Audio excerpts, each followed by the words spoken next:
Hello everyone. मैं सागर जोशी आज आप सभी के सामने एक टॉपिक पे बात करने वाला हूं जिसका नाम है नेशनल पेंशन स्कीम यानी कि एनपीएस। और इसमें अप्लाई करने के लिए जो हमारे पास योजना है वो है एलआईसी प्रधानमंत्री वया वंदना योजना।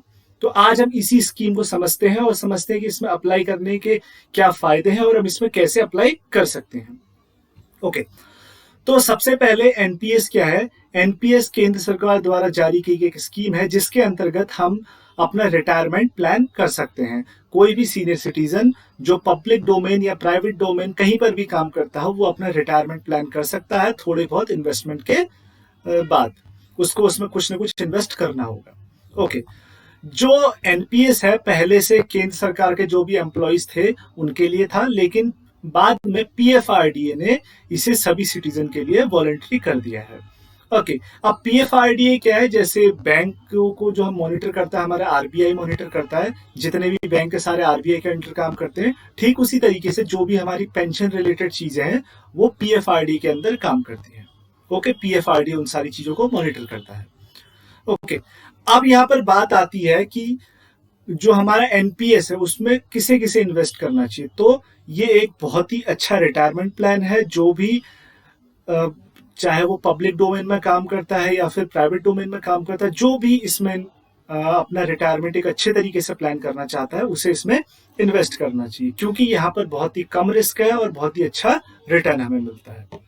ओके, सो अब बात करते हैं प्रधानमंत्री वाया वंदना योजना यानी कि पीएमवीवीवाई के लिए। तो पीएमवीवीवाई क्या है, इसके तहत हम अप्लाई कर सकते हैं एनपीएस के लिए। तो ये गवर्नमेंट ने ये प्लान लॉन्च किया था मई 2017 में, जिसके तहत हम क्या करेंगे, मिनिमम प्राइस होगा जो गवर्नमेंट ने डिसाइड कर रखा है उसे हम कहते हैं परचेस प्राइस। वो परचेस प्राइस हम क्या करेंगे, इन्वेस्ट करेंगे और उसके बाद क्या होगा, 10 ईयर्स तक हमें रेगुलर इंटरवल में जो हमने अमाउंट इन्वेस्ट किया उसके अकॉर्डिंग हमें पेंशन मिलती रहेगी। और 10 साल बाद जो हमने इन्वेस्टमेंट किए, जो हमारा परचेस प्राइस है वो हमें वापस मिल जाएगा।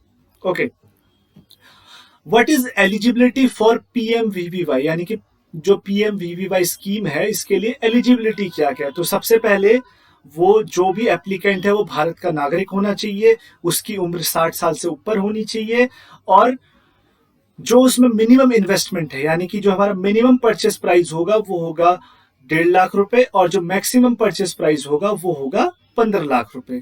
अगर हम 1.5 लाख रुपए इन्वेस्ट करते हैं तो जो हमारी मंथली पेंशन होगी 10 साल के लिए वो होगी 1,000 रुपए।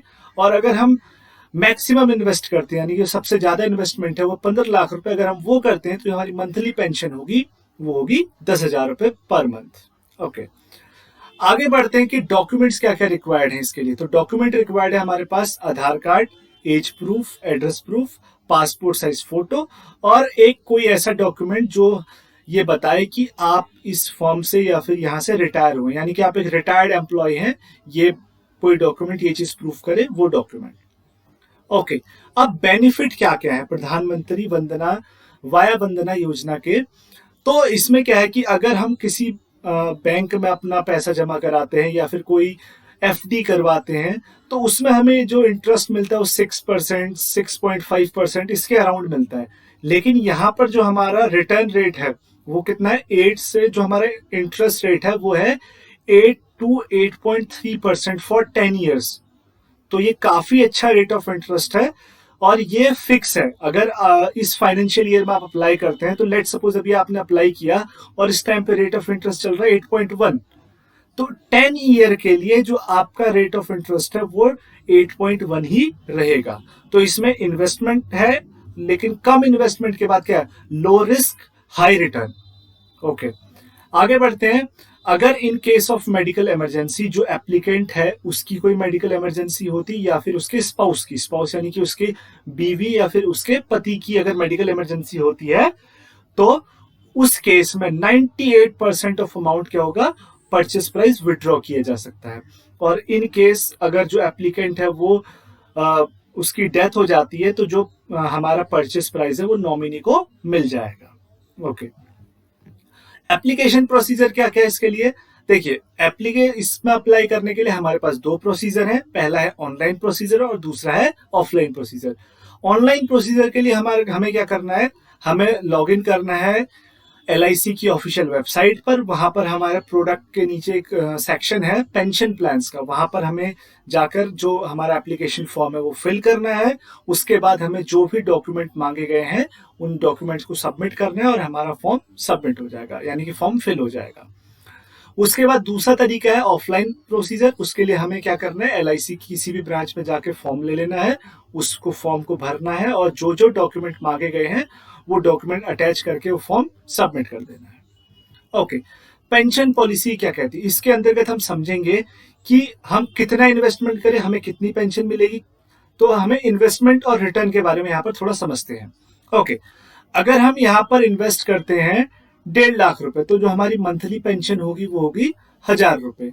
अगर हम इन्वेस्ट करते हैं 1,49,068 रुपीज, तो हमारी जो क्वार्टरली, अगर हमें मंथली नहीं चाहिए, हमें 3 महीने में एक बार चाहिए, तो कितनी हो जाएगी हमारी 3,000 हमें मिलेगी क्वार्टरली पेंशन। और इन्वेस्टमेंट कितना करना है 1,49,068 रुपीज। ओके, अगर हम पेंशन हाफ ईयर यानी कि 6 महीने में एक बार लेते हैं तो हमें कितना इन्वेस्ट करना है 1,47,601 रुपीज। तो उससे हमें हाफ ईयरली 6,000 रुपीज पेंशन मिला करेगी। ओके, अगर मैं इन्वेस्ट करता हूं 1,44,578 रुपए, तो उसमें मुझे एक साल में 12,000 रुपए पेंशन मिलेगी। ओके, तो यहां पर जो हमारी ये इन्वेस्टमेंट है, ये मिनिमम इन्वेस्टमेंट है। जो ये मैंने ये अभी इन्वेस्टमेंट बताई, ये मिनिमम इन्वेस्टमेंट है। अगर मेरे को मैक्सिमम इन्वेस्टमेंट की मैं बात करूं, अगर मैं 15 लाख इन्वेस्ट करता हूं तो मुझे मिलते हैं 10,000 रुपए महीना, ठीक है, पेंशन। अगर मुझे मंथली चाहिए तो, और अगर मुझे क्वार्टरली चाहिए तो मुझे इन्वेस्ट करना है 14,90,684 रुपीज। और अगर मुझे बाई एनुअली चाहिए तो मुझे करना है 14,76,014 रुपीज। और अगर मुझे ईयरली पेंशन चाहिए तो मुझे करना है 14,45,784 रुपीज। ओके, उसके बाद यहां पर कुछ क्वेश्चंस हैं जो लोगों के मन में डाउट रह जाते हैं।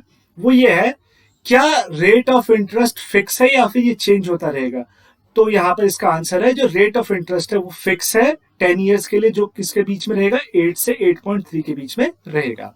ओके, ये कह रहा है कि in case of emergency how much contribution we can withdraw. Okay, हम अगर, ये मैं पहले ही बता चुका हूं कि अगर मेडिकल इमरजेंसी हो तो आप 98% ऑफ अमाउंट अपना विड्रॉ कर सकते हैं।